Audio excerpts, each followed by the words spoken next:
Bishop Alastair was a man of the cloth, but he was more than that. He was a pillar in his community. His voice, deep and comforting, filled the grand cathedral every Sunday. People trusted him. They saw his warm smile and his steady gaze and felt safe.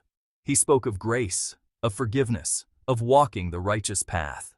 To his congregation, he wasn't just a man. He was a symbol of everything good and holy. He was the shepherd, and they were his flock. His life was meant to be an open book, a guide for others to follow. He was the standard-bearer for faith, a man who seemed to stand above the messy temptations of the world. From the outside, his world was perfect. Polished mahogany desks, stained glass windows that painted rainbows on the stone floors. The quiet hum of reverence followed him everywhere he went. He advised leaders. He comforted grieving families. He baptized smiling infants. His hands, they believed, were instruments of God's work. His words were a balm for troubled souls. He was respected, admired, even loved. No one ever questioned his integrity. Why would they? Bishop Alastair was the very picture of devotion. He had dedicated his entire life to God, or so it seemed. His public persona was flawless, a carefully constructed masterpiece of piety and strength. But every person has a shadow, and sometimes, the brighter the light, the darker the shadow it casts. Behind the heavy oak doors of his private office, away from the watchful eyes of his flock, Bishop Alastair was just a man with secrets, a man with desires he had sworn to suppress. The sacred vows he took, the promises he made before God and his church, began to feel like a heavy chain rather than a holy covenant. The silence of his grand residence at night was no longer peaceful. It was loud with the echoes of his own hidden thoughts, a growing storm that no one else could see or hear. The pressure was immense. Imagine living your life as a symbol. Every move you make, every word you speak is scrutinized. You are not allowed to be tired. You are not allowed to be weak. You are not allowed to be human. Bishop Alastair carried this weight every single day.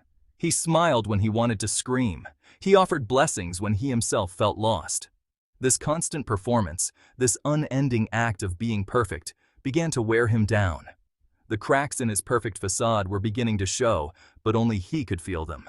A deep loneliness had settled in his heart, a void that his prayers no longer seemed to fill. Her name was Eleanor. She was his secretary, sharp, efficient, and with a laugh that could cut through the cathedral's solemn silence. She organized his schedule, typed his sermons, and brought him his tea. She was a constant presence in his life, a small island of normalcy in his sea of religious duty. At first, it was all professional, polite conversations, shared glances over paperwork. But slowly, something shifted. A lingering touch when she handed him a pen. A conversation that lasted a little too long after everyone else had gone home. The air between them began to crackle with an unspoken energy. The line between bishop and man, between employer and employee, started to blur. It began with small confessions, not of sin, but of humanity.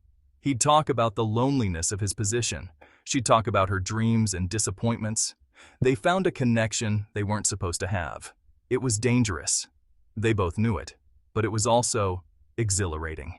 It was a secret world just for the two of them, hidden in plain sight. Each shared secret, each quiet moment, was a step further down a forbidden path. They were playing with fire, and the warmth felt too good to resist.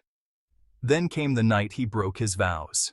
It wasn't a grand, dramatic moment. It was quiet. It was desperate. It was a surrender to a temptation that had been growing for months. In the privacy of his residence, the sacred space became a scene of betrayal. The bishop, the symbol of purity, gave in to the most human of desires. The act itself was a whirlwind of passion and guilt. For a few moments, he wasn't a bishop. He was just Alastair, a man reaching for a connection he had long been denied. But as soon as it was over, the crushing weight of his title, his promises, came crashing back down on him. What they did was a secret buried under the weight of his holy robes. The next day, and the day after, they went back to their roles. He was the bishop, she was the secretary. But nothing was the same. Every hymn sounded like an accusation. Every prayer felt like a lie. He would stand at the pulpit, speaking of truth and integrity, while his own sin felt like a physical sickness in his stomach. The affair continued, a series of stolen moments that chipped away at his soul. Each encounter was a mix of fleeting pleasure and lasting poison, a cycle of temptation and regret that he couldn't seem to break.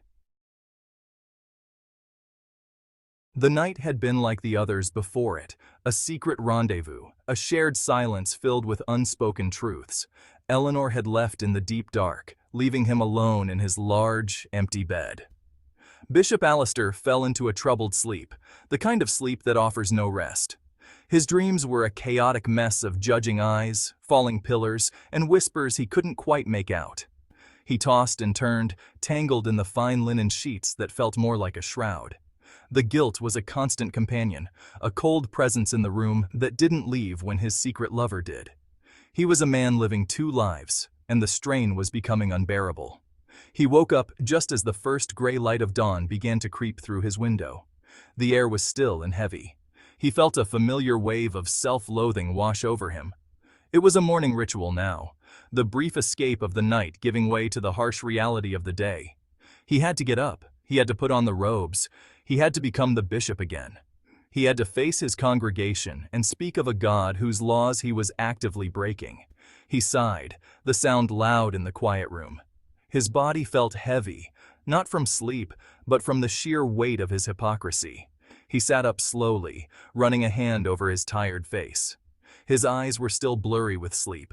He blinked, trying to focus on the day ahead. Another sermon to write, another meeting with the church council, another day of living a lie. He glanced down at the pristine white bedsheet, the same one he had shared with Eleanor just hours before. That's when he saw it. At first, he thought his eyes were deceiving him. A trick of the morning light, perhaps. Or maybe a remnant from his nightmares that had followed him into the waking world. He squinted, his heart starting to beat a little faster, but it was no trick. It was real. There, on the crisp white fabric, were maggots.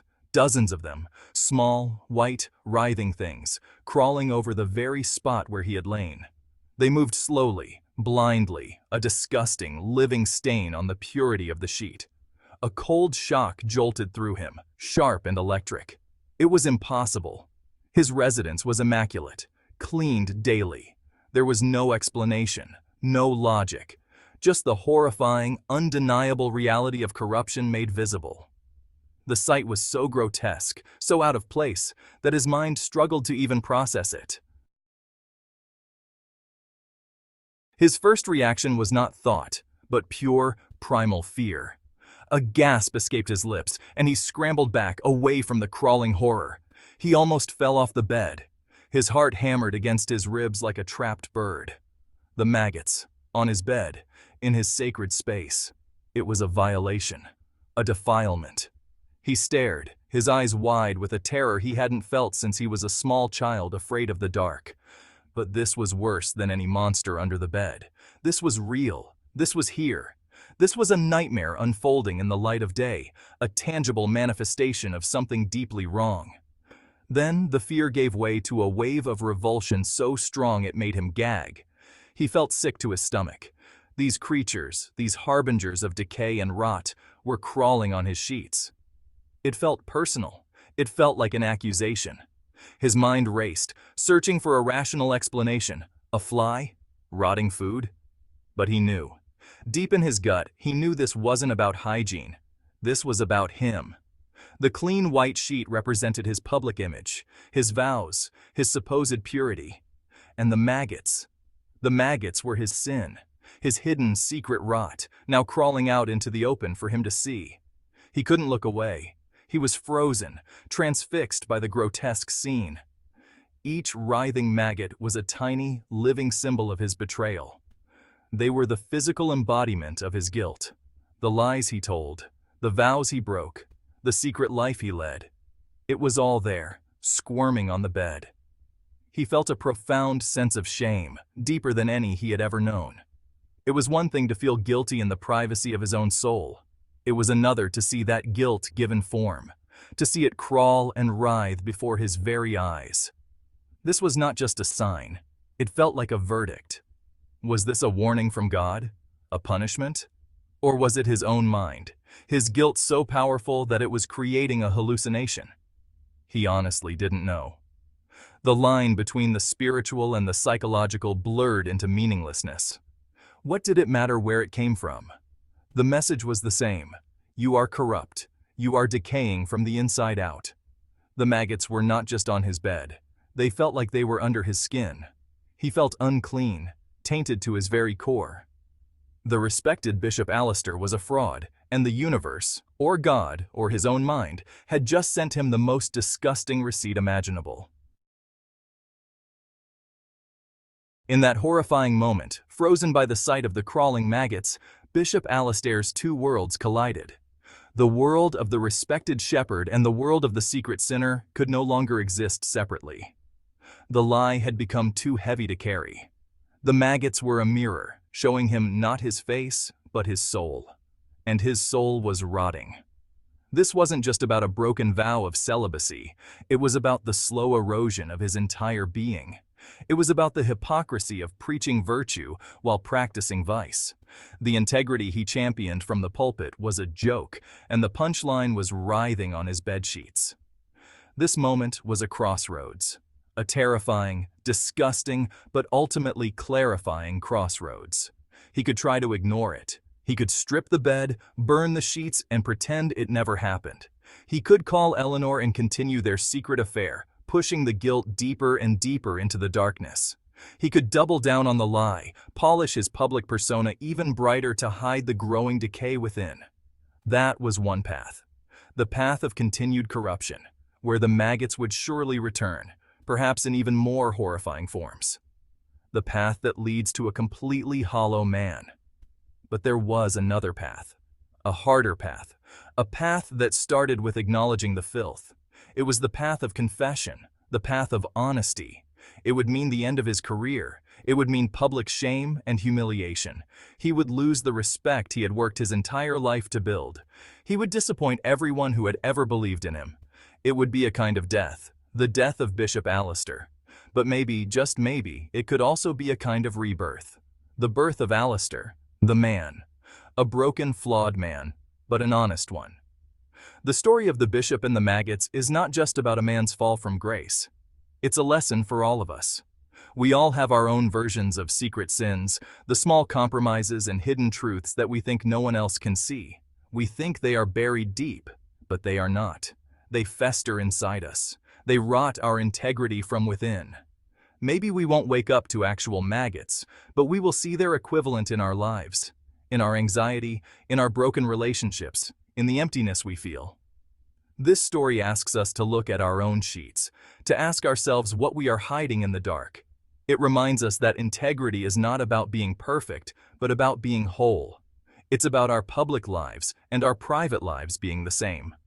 And it suggests that no matter how far we have fallen, the dawn always brings a choice. The choice to clean the filth or the choice to let it consume us. The path to redemption is never easy, but it always begins with facing the truth.